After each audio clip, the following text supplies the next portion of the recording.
हजरत सुलेमान अलैहिस्सलाम से हिक्मरानी वापस ले ली गई और ये इस वक्त हुआ कि जब हजरत सुलेमान अलैहिस्सलाम ने अपनी अंगूठी उतार कर अपनी महबूब बीवी हजरत जरादा के पास रखवाई बैतुल खला जाने से पहले और कहा कि वापस आकर आपसे ले लेंगे। हजरत सुलेमान अलैहिस्सलाम जैसे ही बैतुल खला गए, शैतान हजरत सुलेमान अलैहिस्सलाम के रूप में जरादा के पास आए और उनसे अंगूठी मांगी। जरादा ने हजरत सुलेमान अलैहिस्सलाम समझकर शैतान को अंगूठी दे दी और इस तरह तमाम जिन और इंस शैतान की मुती हो गए। हजरत सुलेमान अलैहिस्सलाम जब वापस आए और उन्होंने जरादा से अंगूठी मांगी तो उन्होंने कहा कि मैं तो आपको अंगूठी वापस कर चुकी हूँ। हजरत सुलेमान ने कहा कि आपने मुझे अंगूठी वापस नहीं की, लेकिन जरादा समेत तमाम कौम हजरत सुलेमान अलैहिस्सलाम को बेहरूपिया समझकर उनको बुरा भला कहने लगी कि आप हजरत सुलेमान अलैहिस्सलाम के अंगूठी को कब्जा करना चाहते हैं और इनकी हिक्मरानी पर कब्जा करना चाहते हैं, और सब ने हजरत सुलेमान अलैहिस्सलाम को पत्थर मारकर उनके शहर से निकाल दिया। हजरत सुलेमान अलैहिस्सलाम के लिए वो दिन बहुत ज्यादा तकलीफदा थे और इसी तरह काफी अरसे तक हिक्मरानी शैतान के पास रही और हजरत सुलेमान अलैहिस्सलाम के ऊपर अल्लाह की तरफ से एक बहुत बड़ी आजमाइश आ गई। हजरत सुलेमान अलैहिस्सलाम ने अपनी जगह छोड़ दी और एक दूसरी जगह पर जाकर मजदूरी करने लगे।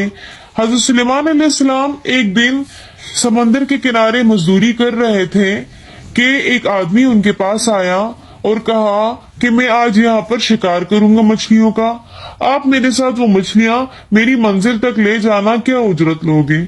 हजरत सुलेमान अलैहिस्सलाम ने कहा कि मैं तुम्हारे साथ वो मछलियां ले जाऊंगा, मुझे उसके बदले में सिर्फ एक मछली चाहिए।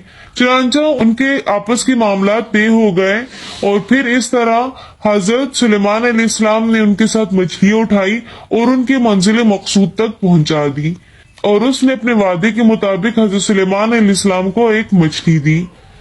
अब खुदा की करना ऐसा हुआ कि शैतान एक वक्त था कि जब सारे जिन और इंस शैतान की मुती थे।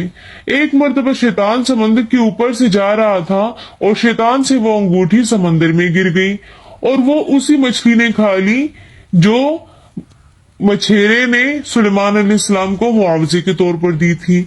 सुलेमान अलैहिस्सलाम जब उस मछली को लेकर घर पहुंचे और उन्होंने उस मछली को ज़िबा किया तो उसमें से वही अंगूठी वापस निकल आई और इस तरह अल्लाह पाक ने तमाम हिक्मरानी सुलेमान अलैहिस्सलाम को वापस लौटा दी। तो सुलेमान अलैहिस्सलाम की जिंदगी के इस हिस्से से हमें ये सबक मिलता है कि उरूज और जवाल अल्लाह पाक ने इंसान के लिए लिखा है। चाहे अल्लाह का जितना भी मुकर्रब बंदा हो और उन पर आजमाइश जरूर आती है। अगर आज आपके पास उरूज है तो कल आपके ऊपर जवाल जरूर आएगा। अल्लाह आपको उरूज के बाद जरूर आजमाएगा, लेकिन जब आपके पास जवाल आए तो आपने यकीन कामिल सिर्फ और सिर्फ अल्लाह की जात पर रखना है कि वो किसी भी चीज को बहाना बनाकर आपकी मुमलिकत, आपकी हिक्मरानी आपको वापस दे सकता है, लेकिन उसके लिए सब्र और तवक्कुल सिर्फ और सिर्फ अल्लाह की जात पर होना चाहिए।